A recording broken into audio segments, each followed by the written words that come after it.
Même si tu ne te reconnais pas directement dans ce thème, écoute bien cet épisode jusqu'à la fin, car il te permettra de mieux comprendre quelqu'un de ton entourage. Alors comment arriver à vivre dans un monde qui ne semble pas adapté à quelqu'un de sensible? Comment ne pas se sentir extraterrestre quand on ne comprend pas le comportement des autres? Comment ne pas se laisser submerger quand on ressent ce que les autres ne perçoivent pas? Imagine que tu sois une personne équipée de superbes antennes, mais que malheureusement tu ne le saches pas, que tu n'en aies pas la notice, ou alors que tu penses que tout le monde est équipé de la même manière. Dans cet épisode, je vais t'expliquer comment ne plus vivre cette hypersensibilité comme une malédiction, mais de la voir comme un don, une capacité à vivre très intensément toutes tes expériences. Salut à toi, tu es sur Dépasse-toi et je suis Sylvain Viens. Tous les mardis dès 7h, je te proposerai des idées pour comprendre ton fonctionnement, améliorer tes relations, trouver de la motivation ou encore développer ta confiance en toi. Et tout ça pour t'aider à créer une vie riche, épanouie et pleine de sens. Si tu ne veux rien louper et profiter de tout ce que j'ai à t'offrir, je t'invite à t'abonner à la newsletter sur mon site, sylvainviens.com. Avant de commencer, je n'ai pas choisi ton commentaire sur Apple que j'attends avec impatience, si tu ne l'as pas déjà fait. Aujourd'hui, je voulais te lire le retour d'une coach de mon réseau. Je ne découvre pas les sujets que tu traites. Par contre, les entendre autrement, c'est toujours intéressant. Je trouve que c'est conforme avec ce que tu dégages, ce côté cool, décontracté et sérieux. Alors merci Cassandre pour ton retour. J'en suis très flatté et tu as perçu exactement ce que je fais. Vulgariser des sujets pour que le maximum puisse s'en servir, mais aussi faire évoluer les mentalités sur l'accompagnement ou le coaching. Revenons à notre sujet du jour. Alors c'est quoi d'être hypersensible? Comme je te l'ai dit en introduction, c'est vivre avec une perception du monde très différente de la majorité d'entre nous, d'être beaucoup plus sensible à tout ce qui nous entoure. Ce qui est le plus évident et la caractéristique la plus simple quand tu es hypersensible, c'est que certains de tes sens sont décuplés, voire tous. Tu es devant ta penderie, tu attrapes le pull que tu as eu pour Noël, et tu te rends compte que tu ne supportes pas l'étiquette du col, ou le contact de la laine sur ta peau. Rien que d'y penser. Tu te promènes dans la rue, et à un moment tu te sens mal. Tu ne supportes pas l'odeur du magasin dans lequel tu viens de rentrer. Ou peut-être la lumière que diffusent les spots en vitrine, ou encore d'autres stimuli sensoriels, comme par exemple le bruit de travaux dans la rue. Je pourrais te proposer de porter une paire de lunettes de soleil, des boules caisses, un t-shirt en coton doux, et simplement d'éviter les magasins de parfums ou les rayons de nettoyage des grandes surfaces. Mais avant ça, je vais te parler des caractéristiques les plus délicates à accueillir. L'hypersensibilité, ça va bien plus loin que ça. Être hypersensible, c'est avoir envie de sauter à la gorge de quelqu'un qui vient d'avoir un comportement que tu considères cruel. Être hypersensible, c'est pleurer car un de tes collègues t'a dit une parole désobligeante en réunion, alors que personne autour de toi ne l'a relevé. Être hypersensible, c'est rencontrer une personne qui dit aller bien et qui expose un beau sourire, alors que toi, tu as capté toute sa tristesse ou sa mélancolie intérieure. Être hypersensible, c'est traverser une rue, sentir un crack sous ta semelle et avoir envie de pleurer parce que tu viens de te rendre compte que c'était un escargot, une vie. Être hypersensible, c'est aussi avoir des frissons incroyables à l'écoute d'une chanson, à la vue d'un paysage, à la lecture d'un texte. Quand j'ai publié le texte sur la Terre, certains m'ont écrit en m'indiquant avoir pleuré, parce qu'à travers mes mots, ils avaient saisi mes émotions. C'est ça l'hypersensibilité. Et quelquefois, dans le pire des cas, quand un hypersensible se sent en danger, qu'il considère que son environnement est trop toxique, inconsciemment, il s'enferme. Il peut devenir hyposensible, c'est-à-dire se couper de toutes ses émotions, ne plus rien ressentir pour se protéger du monde qui l'entoure.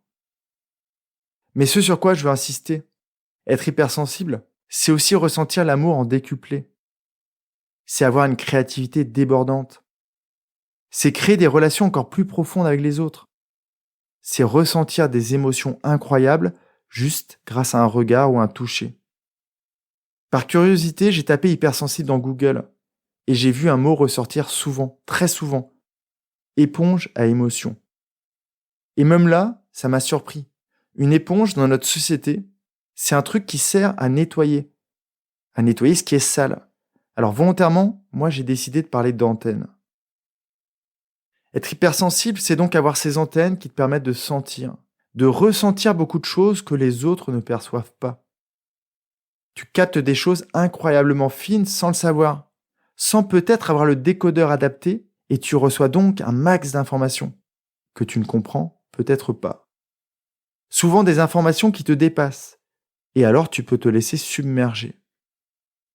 Et comme les émotions et l'hypersensibilité sont tabous dans une société comme la nôtre, les personnes hypersensibles ne sont pas comprises.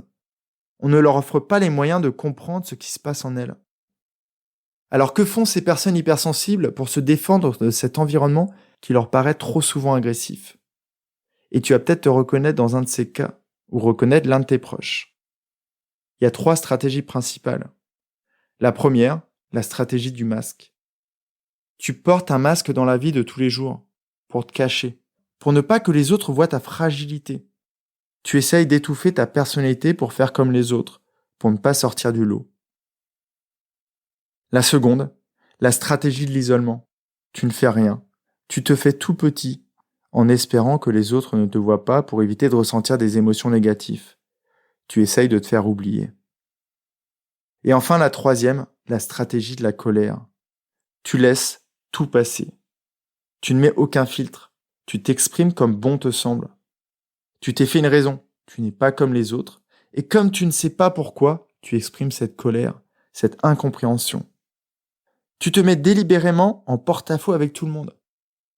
On te prend, dans le meilleur des cas, pour un casse-pied, un empêcheur de tourner en rond, et dans le pire, pour une personne insupportable. Est-ce que ça aide d'adopter une de ces stratégies? Malheureusement, pas du tout. Il y a 3 conséquences majeures. L'isolement, jusqu'à des fois des points de non-retour, et j'ai pas envie d'en parler dans cet épisode. La colère, quelquefois tellement forte que l'on peut avoir l'impression d'en devenir fou. Ou alors, on se fond dans la masse, et on fait comme les gens qui ne vont pas bien, et qui n'ont pas trouvé ou pas cherché de solution adaptée à leurs problèmes. On prend des cachetons pour réduire cette sensibilité. On bride volontairement son cerveau. On ferme les yeux sur cette incroyable capacité. Mais alors que faire pour que cette hypersensibilité te permette de vivre de manière épanouie? Comment faire pour sortir de ces comportements? Si tu suis mes épisodes, tu as reconnu dans la description que je viens de te faire 3 stratégies très communes que j'ai déjà abordées. Par exemple, dans l'épisode de l'accueil des critiques. La fuite, la stratégie de l'isolement.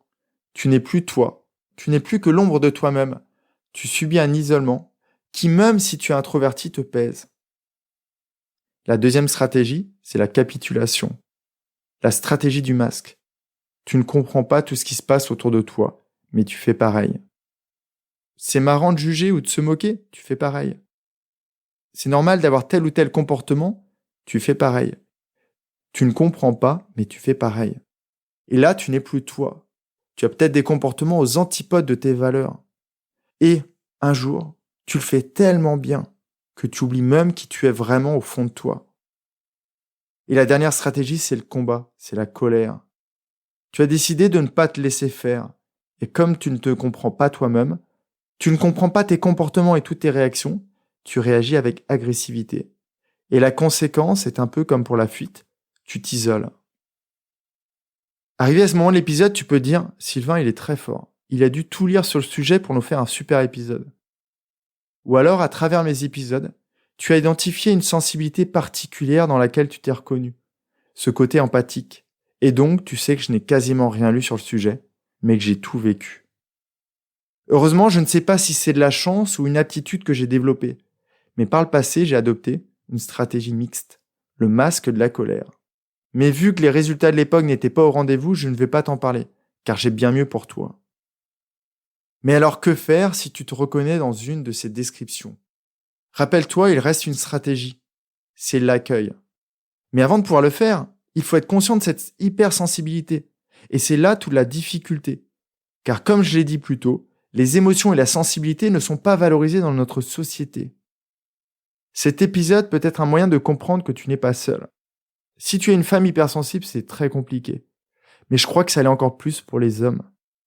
Dans la cour d'école, un garçon qui se bat, c'est préférable à un garçon qui pleure.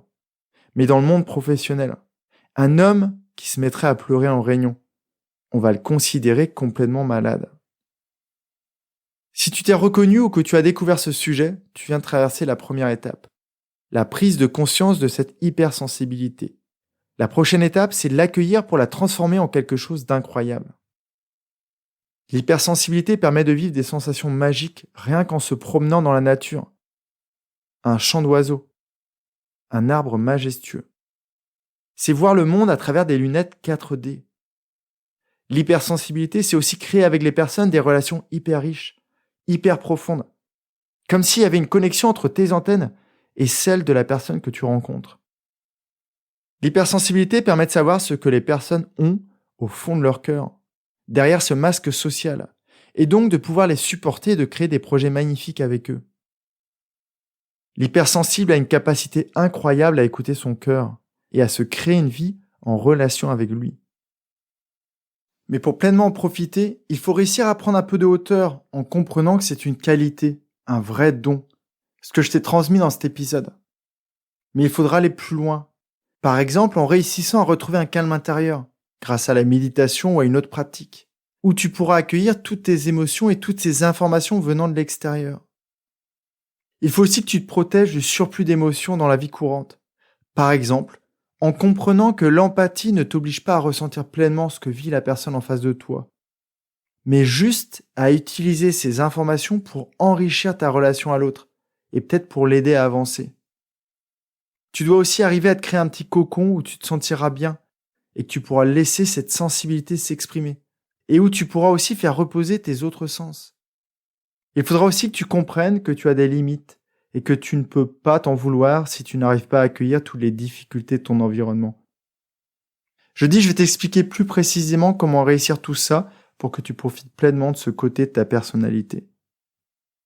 Alors oui, la vie n'est pas simple, peut-être encore moins pour un hypersensible, mais une fois accueilli, cette caractéristique, ce don, cette chance incroyable peut devenir vraiment un exhausteur de vie.